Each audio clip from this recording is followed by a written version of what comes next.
Abang Partahi sebagai uh, pakar hukum, praktis hukum senior, kondang juga nih, melihat kericuhan kemarin yang sedang viral sidang Rasman melawan Hotman sampai naik-naik meja itu, gimana bang? Ya, Pandangannya bang? ya.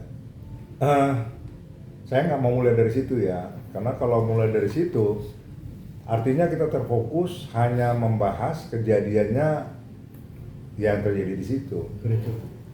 Menurut pandangan saya, ini adalah kumulatif.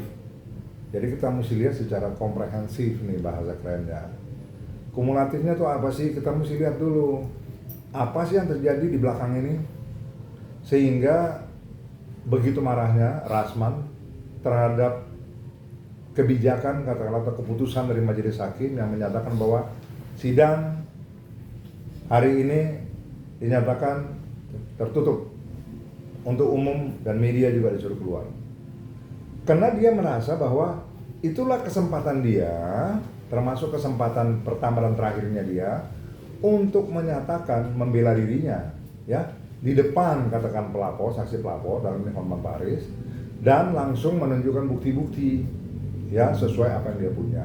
Dia punya chattingan, ya, kemudian dia punya juga katakanlah membuktikan kuasa-kuasa yang selama ini kata dianggap seolah-olah nggak ada, dianulir dan lain sebagainya. Maka kita mundur ke belakang, ya kan?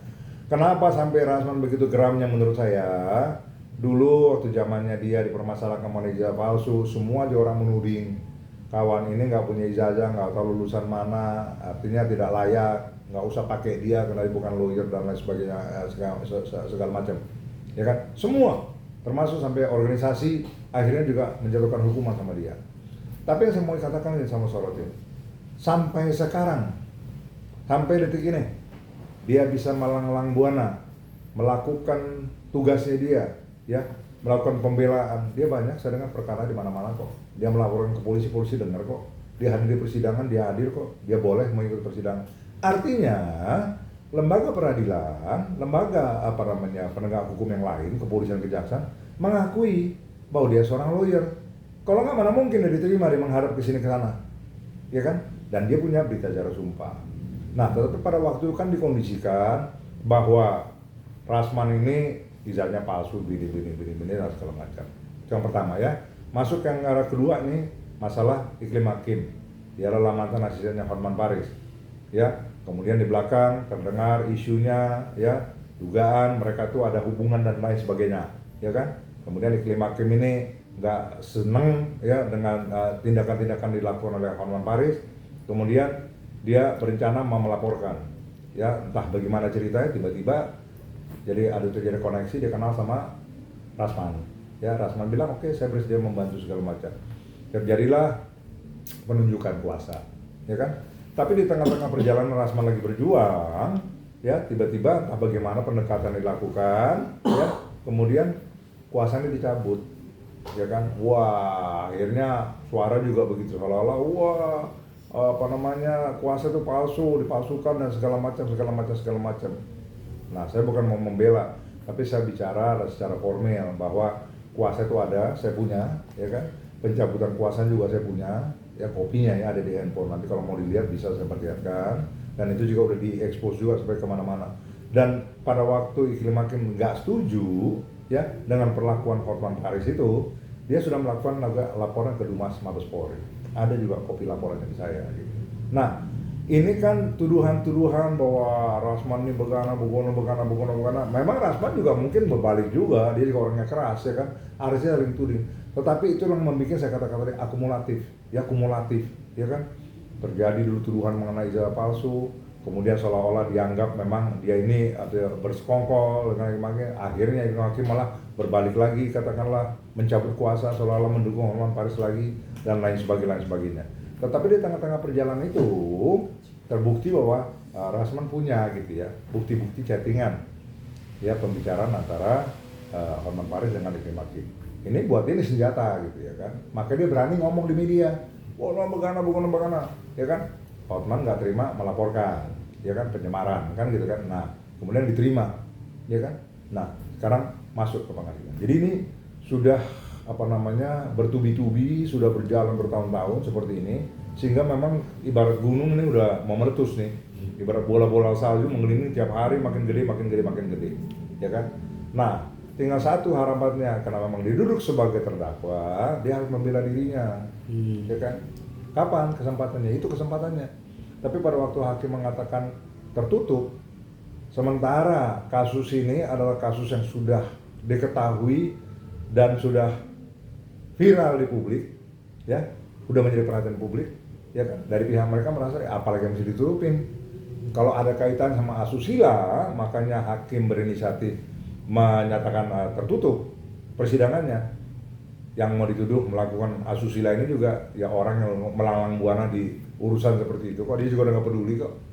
Banyak masyarakat segala macam menyatakan wah itu pelanggaran asusila segala macam. Bilang enggak kok, gue mau bebas, gue mau joget, mau apa, mau segala macam, gue mau cium-cium dan lain sebagainya macam, gue mau pacaran sama Belina, nggak ada, itu biasa-biasa aja, nggak ada pelanggaran asusila di situ, ya kan? Etika keluarga pun dilanggar, 6 tahun dia berhubungan, ya kan? Kemudian terjadi masalah, dia gamparin, dia gebukin anak orang namanya Belina tuh, dilaporin ke polisi, ketakutan dia masuk penjara, damai-damai, cium-cium, minta maaf segala macam. Jadi maksud saya orang-orang yang seperti inilah yang sekarang ini ribut mengenai masalah, wow saya nggak melanggar susila, saya nggak begini. Padahal secara kasat mata, ya kita bisa buktikan itu pada waktu apa? Pada waktu saya menangani kasus mewakili Hotman Sitompul, ya Hotman Paris mewakili kliennya dia, istrinya Hotman. Terjadi pada waktu saling tuling-tuling segala macam, dia juga mengeluarkan statement yang menjelek-jelekkan Hotman Sitompul, ya. Kemudian kita sebagai kuasa hukum mengatakan bahwa you norak, ya kan? Teman saya satu mengatakan you kaleng rombeng segala macam. Dia nggak terima, cuma mengatakan norak aja. Kemudian dia lapor ke kode etik Pradi, ya kan? Kita nggak mau kalah dong, kita lapor juga. Akhirnya ketemulah 2 laporan. Laporan kami juga mengenai pelanggaran kode etik. Dari kode etik mengatakan dia nggak boleh mengekspos masalah-masalah yang sifatnya masalah keluarga, kan? Tapi pada waktu kan di blow up terus nih, wah ini cerai, ini masih Sitompul begana, ya kan gitu. Nah kemudian terjadi pemeriksaan di Pradi, ya di Dewan Kehormatannya melalui sidang kode etik. Tapi pada waktu itu memang lagi COVID, sehingga dilakukan melalui Zoom, makanya orang nggak tahu. Saya di tingkat pertama, saya dihukum loh 3 bulan diskorsing oleh Pradi, dia nggak dihukum. Tapi kita nggak mau nyerah. Kalau di dalam kode etik itu ada tingkat pertama dan tingkat kedua, tingkat banding, karena kasasinya tingkat banding itu terakhir. Kita banding ke Dewan Pimpinan Pusat. Yang pertama itu Dewan Pimpinan Daerah yang adilin. Naik banding ke Dewan Pimpinan Pusat. Puji syukur, apa yang terjadi? Pada waktu putusan yang dikeluarkan, kemudian kami dibebaskan. Hotman Paris kena skors 3 bulan oleh Pradinya Soho, pimpinannya Uto Hasibuan. Marah. Wah nggak fair lah, bagaimana. Kemudian menyatakan mengundurkan diri, keluar, kemudian hengkang ke organisasinya sekarang yang baru. Saya mau katakan apa? Dia ribut nih kemarin, wah itu Firdaus katanya udah dipecat oleh KAI, sekarang pindah ke organisasi lain. Lu juga diskors, langsung pindah. Emang kamu siapa? Ya, artinya saya salut waktu itu sama Pradi, berani mengambil keputusan kepada seolah-olah orang yang merasa dirinya hebat nih, wah saya begini. Tapi Pradi independen, ya nggak terpengaruh, diputus dia salah, ya kan. Nah barulah makanya sekarang sesudah akumulasinya begitu banyak, terjadilah kemarin sidang tertutup. Nah meledaklah Rasman, dia merasa bahwa memang kesempatan dia untuk membuktikan, ya bahwa bukan dialah yang mestinya duduk di pesakitan gitu sebagai terdakwa, ya, tapi harusnya si Hotman Paris lah mestinya yang harus bertanggung jawab, karena dia yang melakukan tindakan-tindakan yang katakanlah melanggar kesusilaan dengan bukti-bukti yang ada sama dia, ya kan? Tetapi hakim tidak memberikan kesempatan untuk itu dibuka secara terbuka. Jadi itu keributannya. Nah, kalau mengenai masalah apakah itu salah apa enggak, ya kita tunggu aja, ya kan? Karena dari penjelasan, ya, termasuk kemarin Ketua Pradi, ya, Wamenkumham tuh Pak Oto sudah bicara bahwa itu yang sangat kita sesali, ternyata di negara kita ini belum ada aturan atau mengenai undang-undang mengenai contempt of court, ya, itu penghinaan kepada pengadilan gitu. Nah sementara kan yang orang ribut, wah itu contempt of court begini.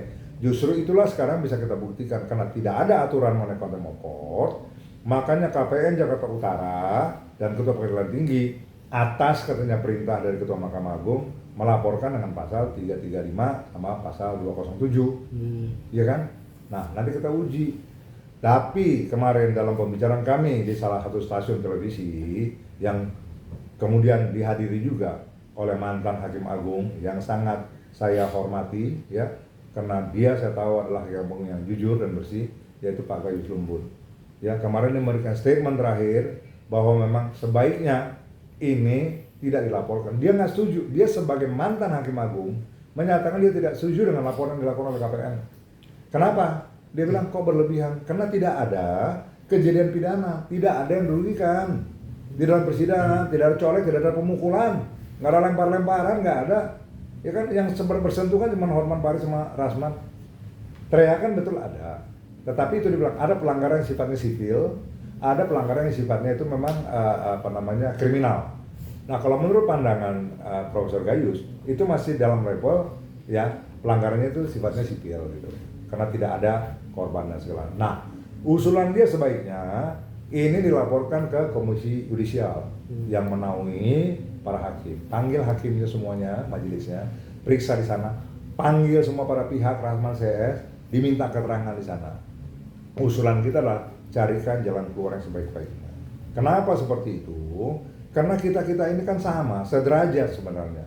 Kami ini sebagai advokat sama dengan para penegak hukum yang lainnya, sama hakim, jaksa, dan polisi, ya kan?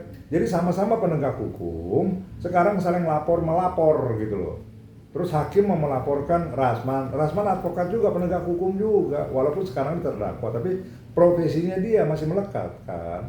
Kecuali katakanlah dia di penjara, mungkin dicabut sementara, ini kan nggak ada pencabutan, jadi dia memang aktif sebagai advokat. Nah, hakim sebagai penegak hukum, kita sebagai penegak hukum, kok saling mau main cakar-cakaran gini? Satu itu. Yang kedua, menurut saya harus adalah unsur-unsur juga, katakanlah ini hidup ini kan nggak bisa maju-maju tabrak terus, mundur segala macam. Harus ada satu titik kita bisa bergening untuk satu hal yang lebih baik. Banyak hal lebih penting daripada kasus ini, ya kan? Negara ini masih membutuhkan perhatian untuk hal-hal yang lebih gitu kan. Ini kan kasus remeh-temeh, kasus pribadi, kok tapi menjadi perhatian nasional. Capek semua orang ngikutin ini segala macam, ya kan? Nah, untuk itu makanya kebijakan yang disampaikan kemarin oleh Profesor Gayus ya, menyerahkan kepada KY, mengusulkan menyerahkan KY, itu adalah langkah yang paling tepat supaya dicarikan solusi. Jangan bunuh seseorang karena kasus ini. Jangan bunuh Rasman, jangan bunuh juga si Firdaus CS. Ya, mereka juga punya keluarga, mereka makan dari profesinya dia. Jangan dia dibunuh sehingga keluarganya juga akhirnya nanti lama-lama mati gara-gara nggak ada lagi kepala keluarga yang menaungi segala macam. Kita harus punya rasa empati juga. Orang boleh salah sekali, diperingatkan 2 kali, 3 kali baru boleh. Makanya lagu bilang 1 kali, 2 kali, 3 kali baru gitu loh ya. Ini sekali terjadi dan kemudian pertanyaannya, apakah ini direncanakan? Kalau menurut saya enggak. Itu spontan. Apakah ini disengaja?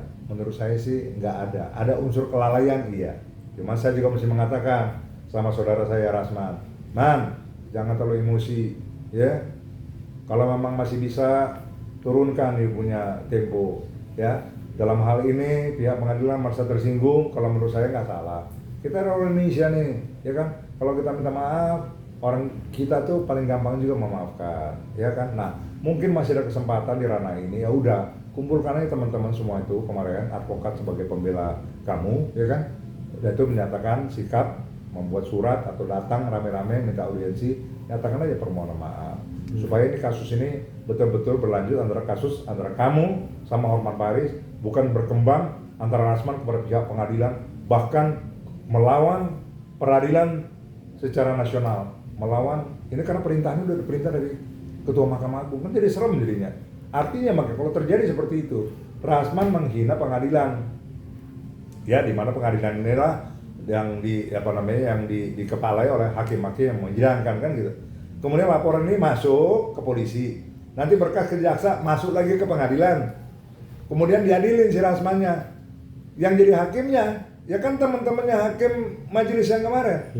Apa ini gambaran kita? ya ke laut lah udah Rasman, selesai lah dia. Ya solidaritas para hakim itu juga pasti bilang, wah dulu teman gue dihina.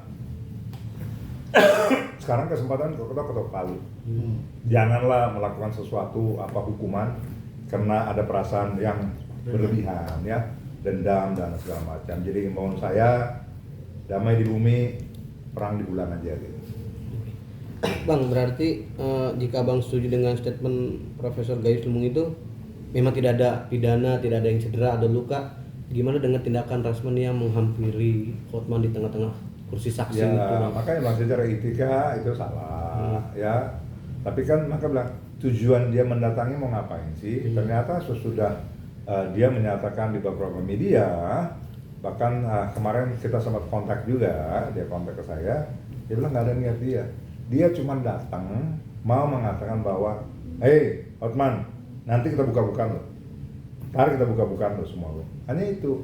Cuman mungkin karena dia habis teriak-teriak segala macam, kesan dari Pamdal, dari Panitra mungkin, wah ini mau melakukan penyerangan, pemukulan, sehingga mereka juga agak sedikit reaksinya terlalu berlebihan, dorong sana, jadi agak kasar mendorongnya, sehingga terkesan bahwa,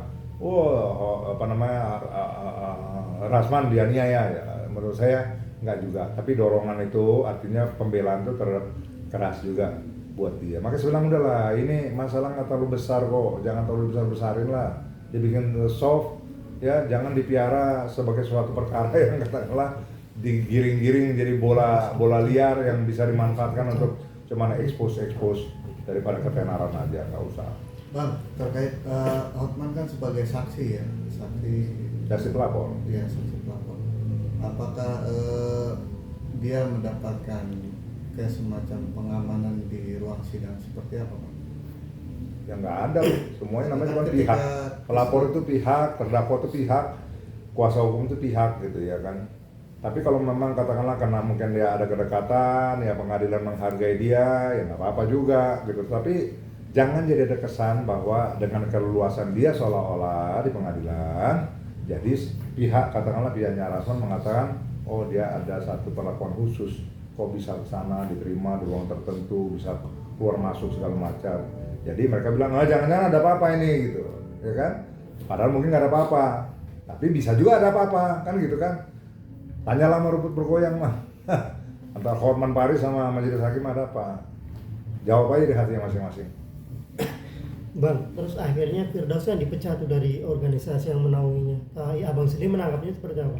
Ya tadi kan udah saya bilang, nggak boleh seperti itu, ya kan? Saya ini mantan Vice Presiden bidang organisasi. Saya termasuk yang paling senior di KAI loh. Ada kode etik di semua organisasi, ada kode etik. Di kepolisian ada, di kejaksaan ada, hakim juga ada kode etiknya, bahkan diawasi sama KAI. Kami sebagai organisasi advokat juga, setiap organisasi punya kode etik. Kalau ada pelanggaran, tadi kan sudah kasih contoh. Saya dianggap melanggar kode etik, dilaporkan sama Hotman Paris. Saya merasa bahwa Hotman Paris juga melakukan pelanggaran kode etik kepada klien saya, kepada kami juga sebagai hukumnya. Kami laporkan, apa yang dilakukan oleh Pradi, digelar peradilan kode etiknya. Maka saya bilang, cuma pada waktu itu kena lagi COVID, dan melalui Zoom, ya sehingga memang nggak terekspos. Tapi saya nyatakan di sini, Hotman Anda dihukum melalui proses yang memang kita sepakati bersama melalui Dewan Kode Etik, Dewan Kehormatan. Nah, sebaliknya sekarang makanya bilang, Firdaus, apakah berhak mendapatkan juga peradilan yang sesuai dengan aturan kode etik? Ya berhak dong, kan dia anggota, dia harus diayomi. Bahkan kalau bisa, yang namanya organisasi, kalau masih bisa kesalahannya nggak fatal banget, malah tuh anggotanya harusnya dibela. Ini kok malah dijerumusin, kau ini di pinggir jurang, malah ditendang langsung. Ini Firdaus kan di pinggir jurang, udah di pinggir bukit, tidak ada jurangnya gitu. Organisasi tendangnya nih, jeburin aja. Oke, kalau memang you punya kewenangan di sana boleh ya, tapi enggak. Kita harus sepakat bahwa ada kode etik. Pergunakan kode etik untuk mengadili, memeriksa anggotamu yang dianggap melakukan pelanggaran kode etik. Tidak menpecat-pecat aja. Nah, kabar terakhir yang saya dapatkan Bang, ini Firdaus dipecat dengan tidak hormat Bang dari KAI Bang. Ya itulah ya, udah ya lebih parah lagi kan. Kalau tidak hormat itu kan berarti kan kesalahannya Bagaimana orang dinyatakan salah belum diadilin? Di mana azas kita dikit-dikit ngomong azas praduga tidak bersalah, equality before the law, persamaan di depan hukum. Tapi pada waktu kita sebagai katakanlah, wah saya ini sebagai pimpinan, sebagai presiden, sebagai sekjen, sebagai bidang organisasi di satu organisasi, pun anggota kita gitu nggak ada kode etik segala macam, pokoknya di mata kita salah, pecat. Itu namanya otoriter itu. Nggak boleh seperti itu. Saya udah ngalamin, saya di Pradi sama saya masih bangga sama Pradi. Ada masalah di kita diadilin, diputuskan secara objektif, dilihat. Bukan sekali sidang, berkali-kali sidangnya, berbulan juga sidangnya, capek. Cuman ya kita memang mau mencari keadilan, ya mesti berjuang, ya kan. Jadi Rasman juga kan dalam hal ini kan mau mencari keadilan, ya kan. Nah, mencari keadilannya supaya dia bisa bebas di tempat di mana memang keadilan itu bisa dapatkan, itu di pengadilan. Tetapi pada waktu dia datang ke pengadilan untuk mencari keadilan, tapi dia tidak mendapatkan keadilan di sana, itu membuat dia meledak. Bang, terakhir bang, berarti abang nggak setuju Firdaus dipecat dengan tidak hormat bang ya? Iya. Bang, setuju apa tidak setuju bang? Ya nggak setuju dong. Setuju ya.